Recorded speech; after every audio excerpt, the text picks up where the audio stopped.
What's up, everybody watching in the computer, smartphone, tablet, or TV? This is Andy, and it's time to predict another WWE pay-per-view. We are back on it again, just a few weeks after Raw had its pay-per-view, and Roman Reigns is now going to be facing Brock Lesnar at WrestleMania 34.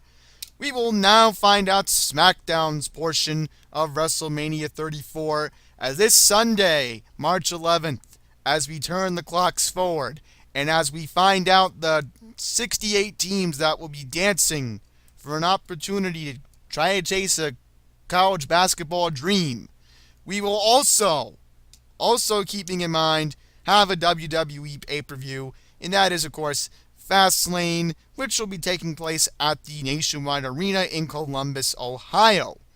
So this is the last ever exclusive brand pay-per-view.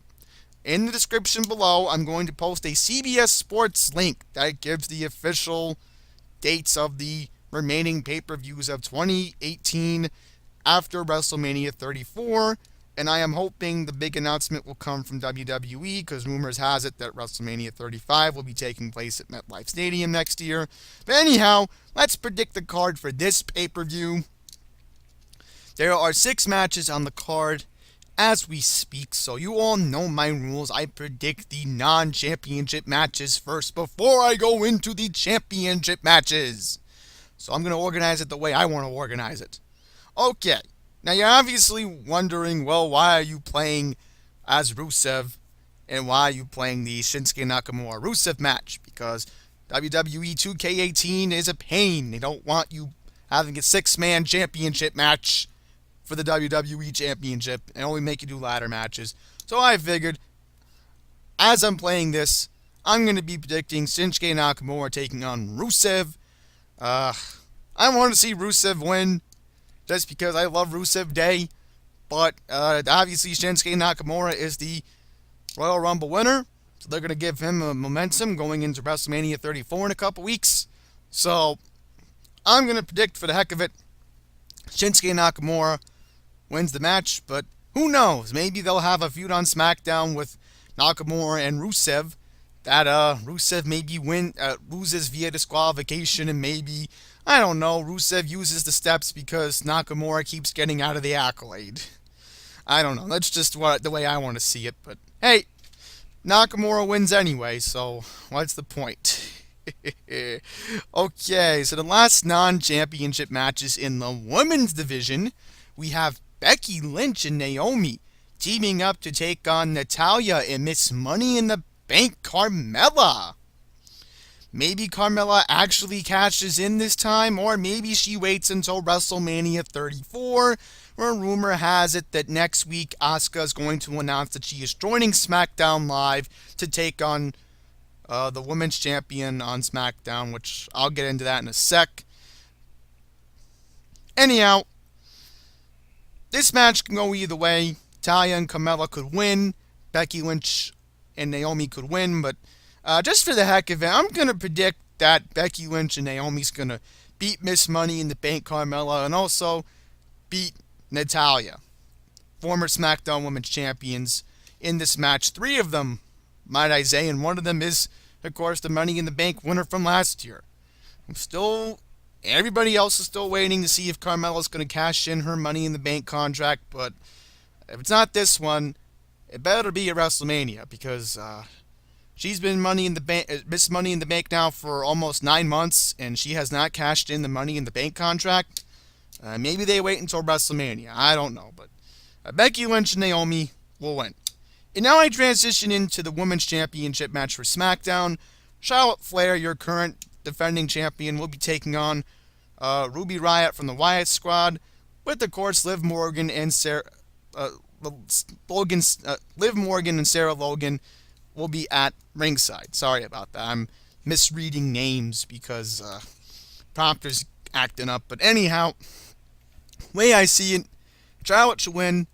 Look, they want to praise Ruby Riott for making some incredible changes to the SmackDown Women's roster, no question, but Just wouldn't make any sense for WWE to not go with its full plans. Look, I understand on Raw, Nia Jax was crying after she lost to Asuka. I get the whole thing, but let's be honest. It would make more sense for Asuka to go onto SmackDown, beat Charlotte Flair, and then have Nia Jax defeat Alexa Bliss for the Raw Women's Championship. So just for the heck of it, Charlotte, you better win this match, because if you don't, the whole WrestleMania card in the women's division gets screwed either way. So we need Charlotte Flair to win.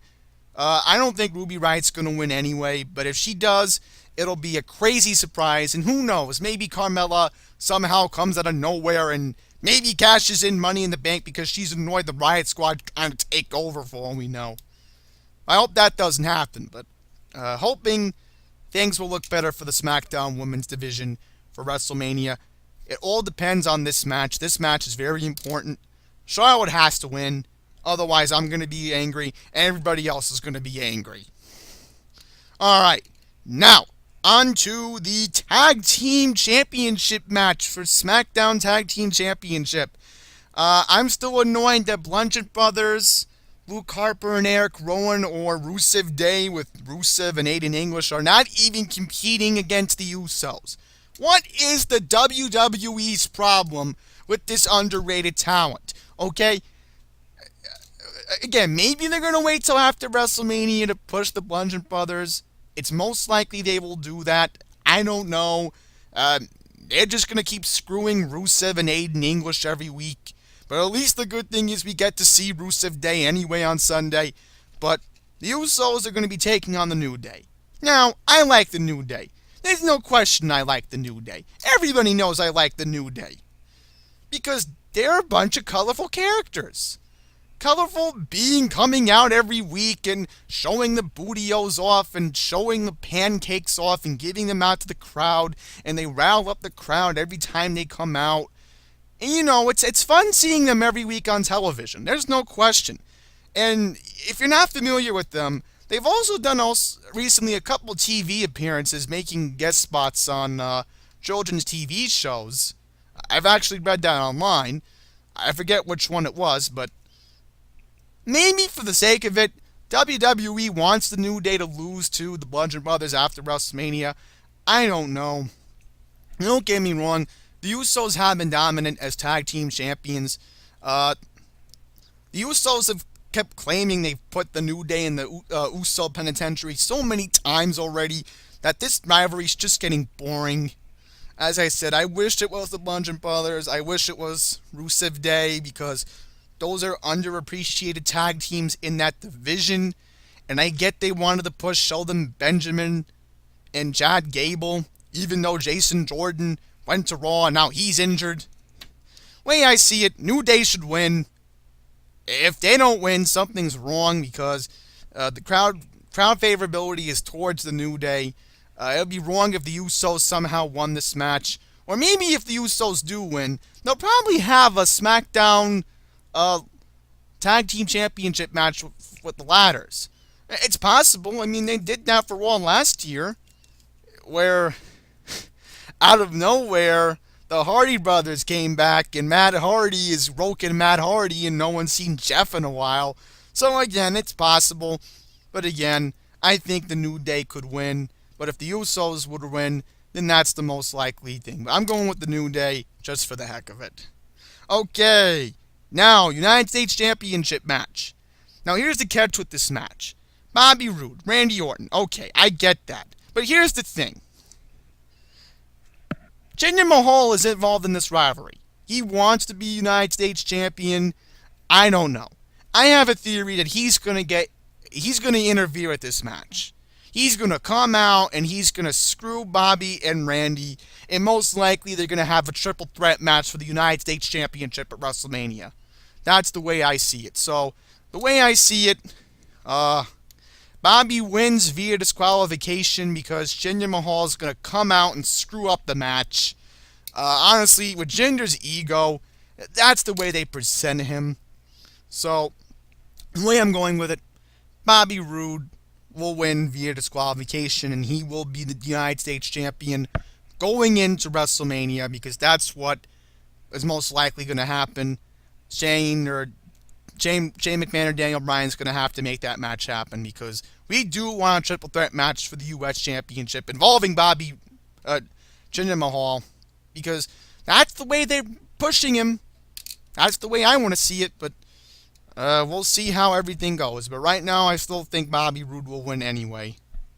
And last but not least, we have a 6-man match for the WWE Championship. Our main event of the evening.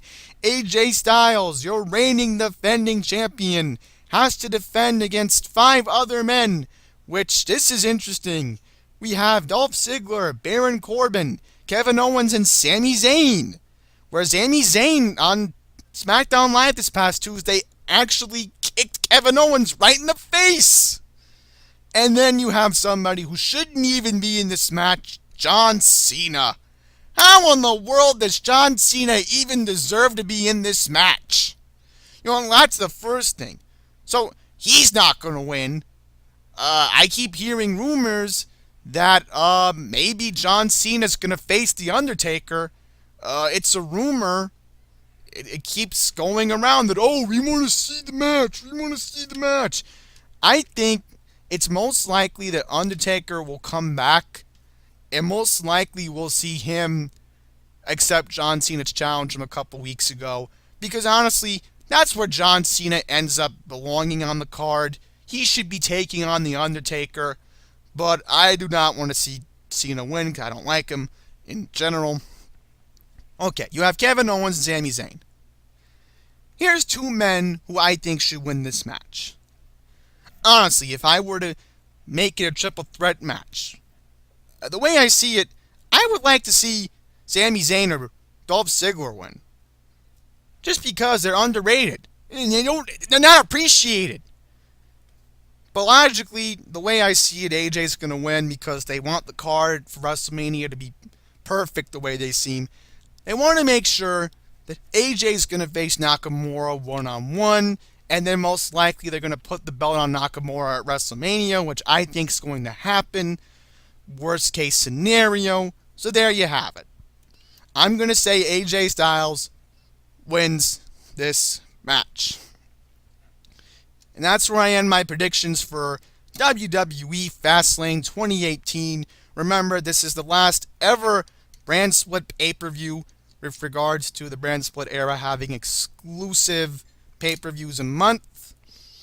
Again, check the description below. I have a CBS Sports article which you should read if you are curious about the rest of the pay-per-views for the rest of the year, including NXT. And also, remember, I will be back in April with my WrestleMania 34 predictions. That's going to be fun because with that video, I should definitely be back in time from Maryland to make the prediction video for WrestleMania 34. And if there is any news regarding WrestleMania 35 being in New York, I will try to react to it. But other than that, if you're watching the pay-per-view like I am on the WWE Network, enjoy it. If you're going to be at the Nationwide Arena in Columbus, enjoy the pay-per-view over there. Enjoy it, everyone, if you are going to be watching in general. And until next time, take care.